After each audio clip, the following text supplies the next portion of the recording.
do Senhor que excede todo conhecimento esteja conosco neste momento, amém? A igreja pode se sentar.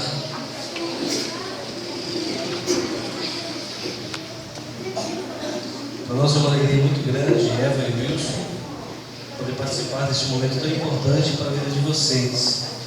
Interessante que esse momento aqui é até que a morte nos separe, né? Eu vou dizer para você, morte, até a morte é tempo demais da conta, viu? Isso quer dizer apenas que, independente do tempo que vivamos, é até quando não existimos mais neste mundo.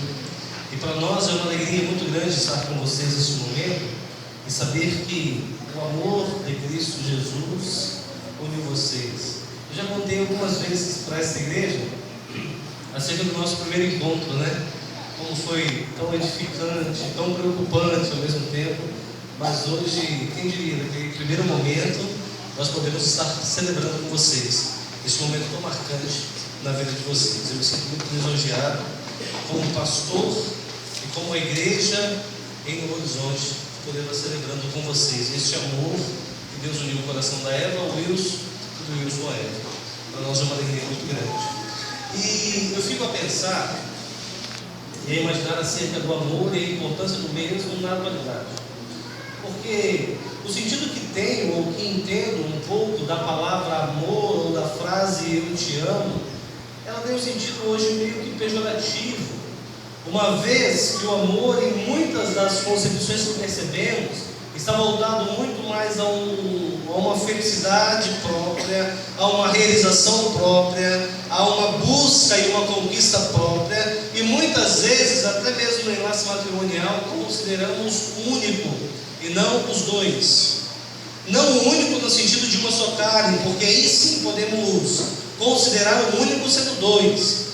Mas na verdade, aquela ideia de que eu não caso para fazer feliz, eu caso para ser feliz. E quando me pergunto acerca dessas questões, eu fico muito angustiado ao olhar para a nossa atualidade, em meio de como tudo tem vivido, os valores da família, os valores do amor da família, os valores de como isso tem se difundido no mundo exterior. O mundo exterior que eu falo é o mundo que não está em Cristo Jesus. O mundo exterior que eu falo é o mundo que muitas vezes nos alimentamos das migalhas servidas aí fora, que são altamente destrutivos para aqueles que constroem um amor tão bonito como vocês dois estão começando a construir, pensaram em construir, realizaram, deram práticas a esse sonho e hoje realizam aos pés do Senhor, na igreja de Cristo, essa união.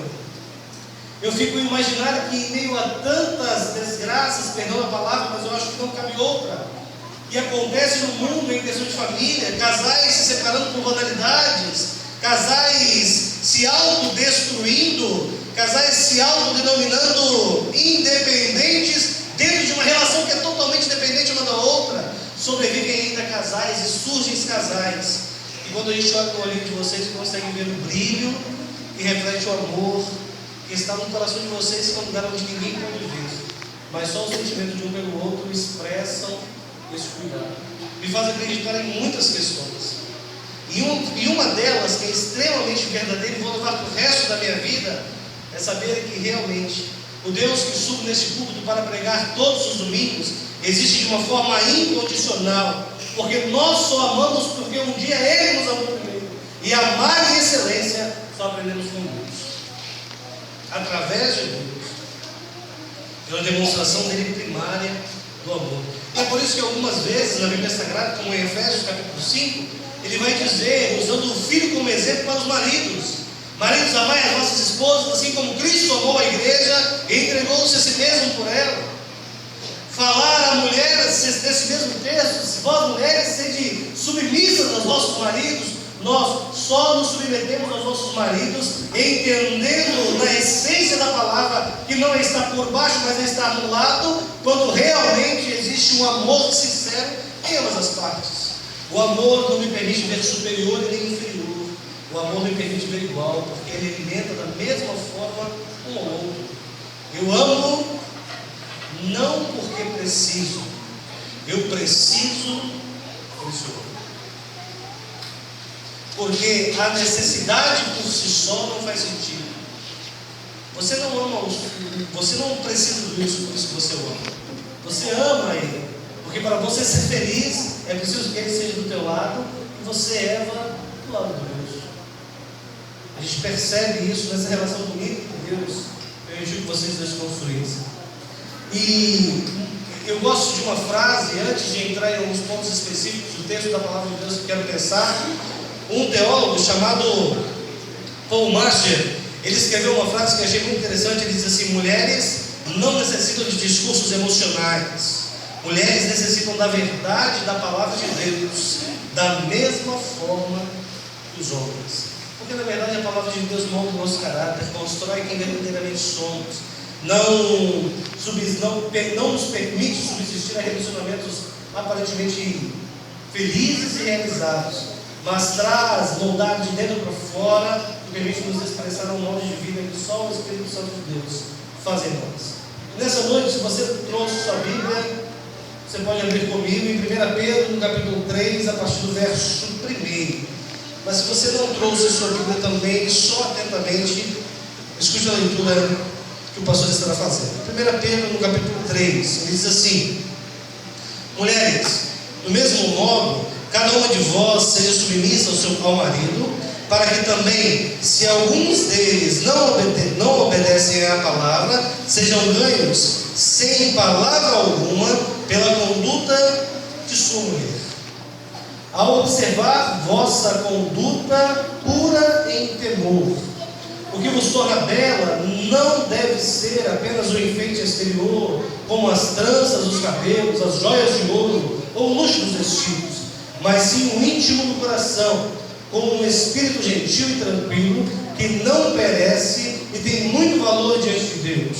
Pois no passado as santas mulheres que esperavam em Deus também se enfeitavam assim e estavam submissas aos seus maridos. Era dessa forma que Sara obedecia a Abraão, chamando-lhe de Senhor. Delas sois filhas, se fizerdes o bem sem nenhum temor. Da mesma forma, vós maridos, viveis com elas a vida do lar, com entendimento, dando honra à mulher como parte mais frágil e herdeira convosco da graça da vida, para que as vossas orações não sejam impedidas. Na verdade, em primeiro lugar, eu quero pensar com vocês que nós devemos nos preocupar no nosso relacionamento com aquilo que verdadeiramente importa. É óbvio, quando o autor Pedro, escrevendo as suas cartas, ele não desconsidera em que muitas questões, esse é um contexto histórico totalmente diferente. Naquela época, ele usa esses atributos e até faz menção a Abraão, lá o pai da imaginação, porque era muito comum para o judeu, por exemplo, a mulher ter sempre o seu cabelo bem arrumado. No cabelo da mulher, talvez, seria até mesmo considerado um dos maiores valores, seria como se fosse a coroa deles. É por isso que, quando aquela mulher se debruça aos pés de Jesus, quebra o vaso de perfume e depois segue com os seus cabelos, não poderia se tocar em nada o cabelo da mulher, a não ser o seu esposo. E aquela mulher, como Jesus, coloca o cabelo naquilo que às vezes era mais impuro, que era o pé, que era mais com maior contato do sujeito. Então, entre outros aspectos, não só de se humilhar diante de Deus, reconhecendo a transcendência daquela mulher, também quebra os paradigmas de uma cultura, porque o cabelo está associado ao respeito e ao valor dela. É interessante pensar também, quando ela compara Abraão e Sara e considera o passado, era uma época de muito ouro, era uma época de muitas joias, tudo se falava basicamente em peso e em ouro e em pedras preciosas naquela época. Quando você vê em Êxodo, quando ele vai construindo todas as roupas sacerdotais, o enfeite e os valores eram atribuídos nessas peças. E que ele não considera esse embelezamento, como você vê aí as séries da Record, que são mestres em dizer as vestimentas do Antigo Egito e de outros povos, com as mulheres bem-sucedidas, de joias, cobertas de joias, porque consideravam sim essa beleza exterior. Mas não havia temor a Deus, e é mais uma vez este paralelo que ele faz. Ele quer mostrar na tradição da família até mesmo, e do homem em si, e da mulher em si, que os valores coisas excedem muito aquilo que está no nosso exterior, mas importa aquilo que está dentro de nós. É interessante pensar que o casamento ele nos mostra um desafio, porque na verdade, eu conheço a minha esposa, conheci há muito tempo, namoramos 2 anos e meio, e ela se apaixonou loucamente por mim. Quando um dia tentei terminar, ela chorou, falou que ia se matar, e eu fiquei com dó. E aí então nós casamos. Mas eu comecei a construir esse relacionamento e conhecer ela depois. E vou dizer, Edson, com 10 anos de casado que vou fazer agora em janeiro, muito feliz, não a conheço por completo. Porque o nosso conhecimento é a vivência que temos no nosso dia a dia. E a cada dia ela é diferente de mim e eu dela. Mas as nossas diferenças se tornam igualdades. Pastor e esposa brigam.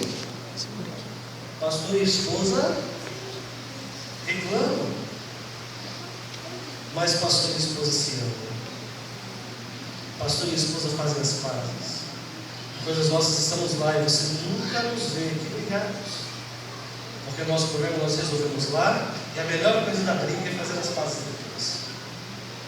Mas quando nós encontramos, nós percebemos que a preocupação de Pedro ao escrever a carta, ele se preocupa com aquilo que está no nosso coração. Ele vou dizer uma coisa para você que é casado, eu não sei qual é a realidade do seu casamento, mas vou dizer uma coisa para você. O casamento é a única coisa na vida do homem que não subsiste vivendo por aparências.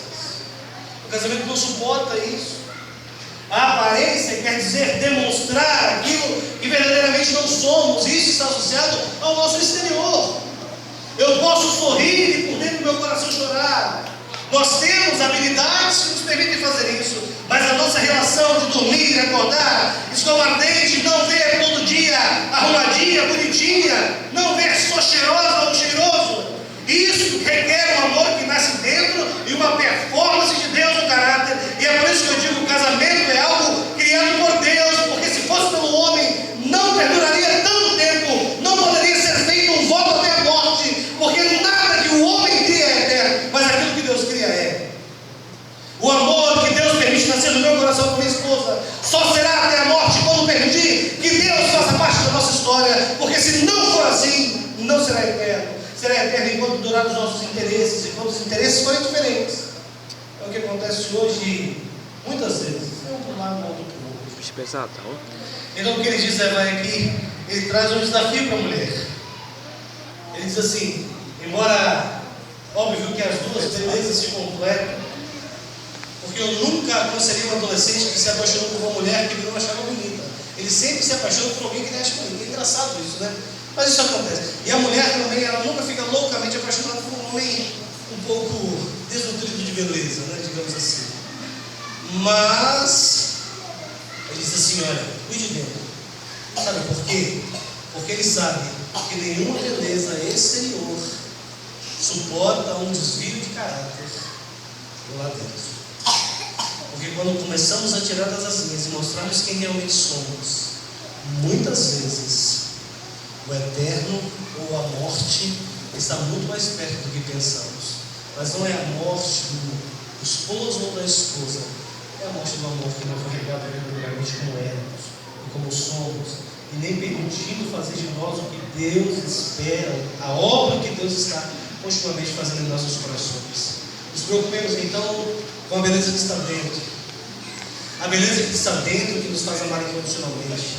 A beleza que está dentro, a minha esposa olhar para mim agora, meio desnutrido de cabelo e um pouco avantajado forte, dizer assim, amor, eu ainda te amo mais hoje do que no dia do casamento.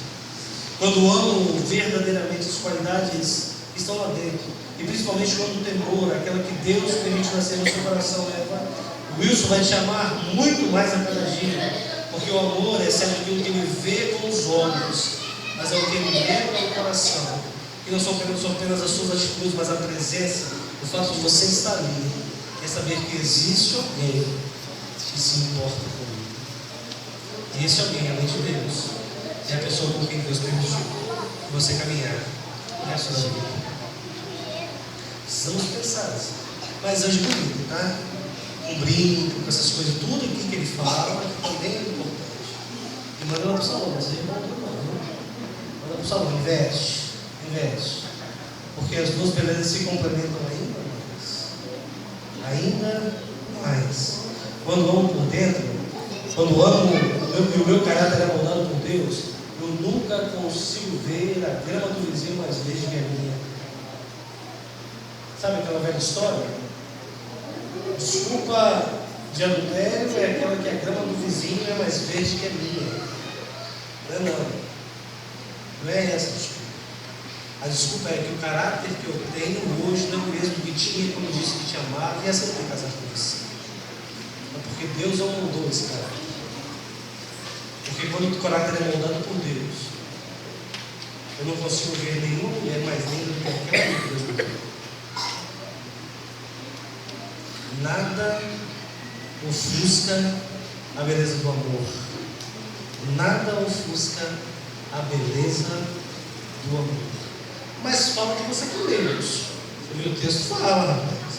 Não é só para ela, não. O texto fala assim: da mesma forma, vós maridos, vivei com elas a vida do lar, com entendimento, dando honra à mulher como parte mais frágil e herdeira convosco da graça da vida, para que as vossas orações não sejam impedidas.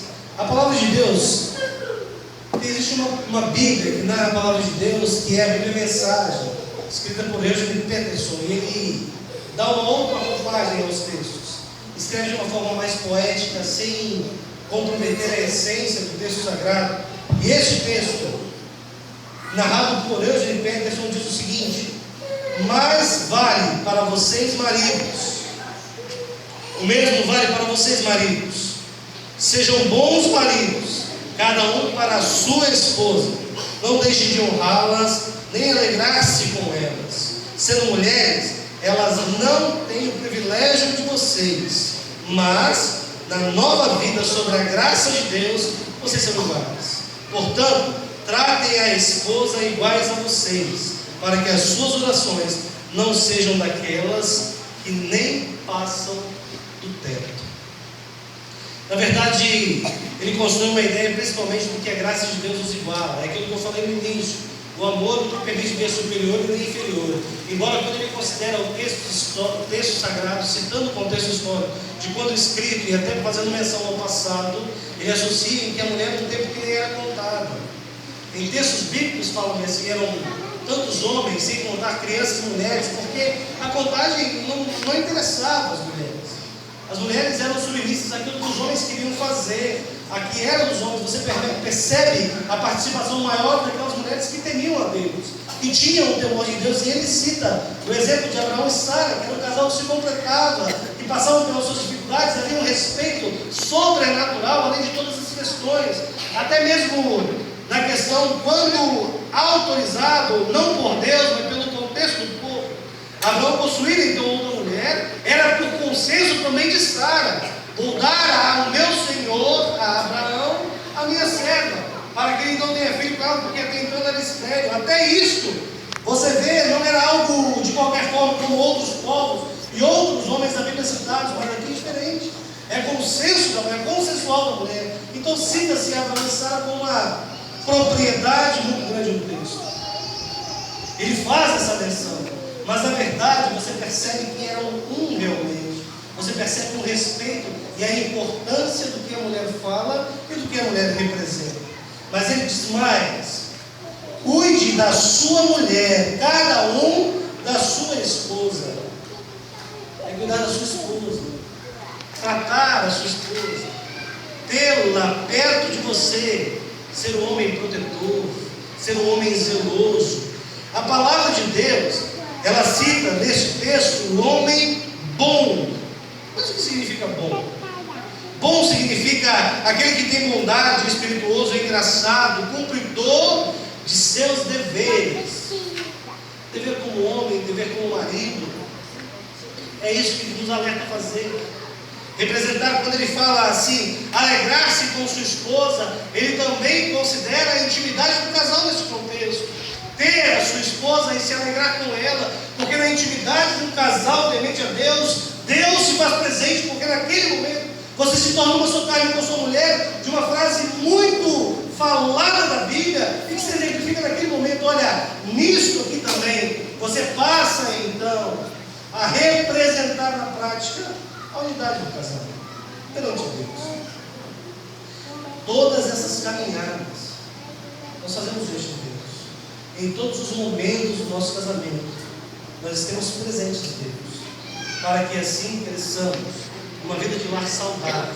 E acima de tudo, fechar como o texto diz, que quando caminhamos assim, herdeiros da graça, iguais aos olhos de Deus, igualmente para fazê-lo feliz e para fazê-la feliz, igualmente representar bênçãos para você e bênçãos para ele. Eu me preocupo que às vezes você vê casais jovens, 2 anos, 3 anos de casado, eu estou cansado dessa vida. Cansado de quê? Pelo amor de Deus. Cansado de quê? Nem viveu ainda. 3 anos, 2 anos de casado, rapaz, a morte está muito longe. Você não está no contexto natural? Está longe.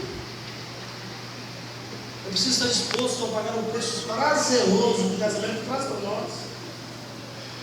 Eu preciso estar disposto a me felicitar no casamento, seja qual for a situação presencial vivida pelo casal. Eu tenho certeza, meu amigo, eu falo com propriedades, eu falo por experiência, e eu falo porque eu estou com o microfone agora, eu posso falar, mas se eu passar para outros irmãos o microfone, poderão falar assim como eu estou falando. O meu casamento vai viver, vai resistir, vai superar todas as coisas da minha vida. Sabe por quê? Não é porque eu sou perfeito, porque amo minha esposa apenas, porque Deus está sob o controle do meu casamento. É porque tentamos ser uma mulher temente a Deus, que me dá exemplo de vida cristã, um homem que entende as limitações, mas que ainda temos vivido o nosso momento de casal, nosso momento feliz, e as nossas orações, com certeza, têm sido muito atendidas e respondidas por Deus. Quer ser um casal virtuoso, até que a morte os separe. Vivam intensamente a revelação da graça de Deus. Terá momentos que vai ser só você e Eva no seu momento particular com Deus. Vai ser só você, Wilson, no seu momento particular e sacerdotal no seu lar com Deus. Mas de um momento que vocês vão jogar juntos, e a graça vai se manifestar aos dois de maneira única, a saber, o que Deus uniu, nada separará. E que Deus os abençoe. Amém? Amém, irmãos? Amém. Vamos à entrada das alianças.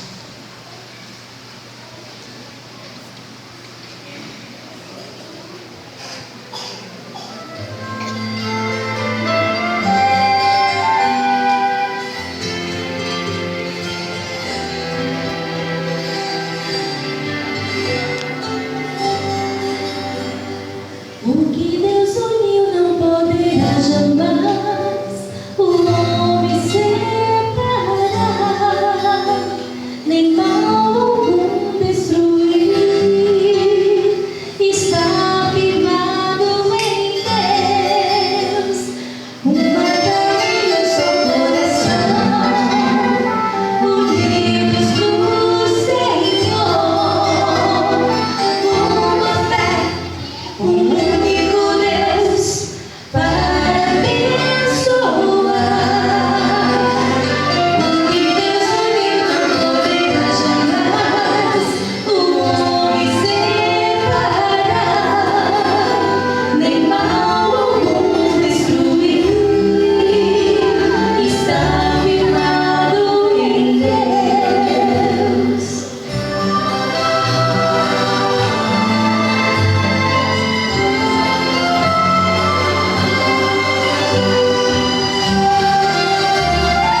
Queridos, em minhas mãos tenho o que tem na sua mão, se você é casado, com sua esposa, a aliança.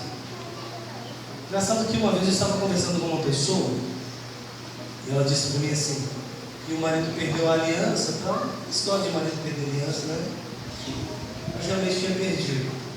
E ela falou assim, não, então eu compro outro, né? Eu brinquei com ela assim, não, mas mais importante ainda é aquela aliança que Deus fez nascer no coração de vocês, um pelo outro, né? Olha, essa também existe, é muito forte, mas ele tem que usar do mesmo.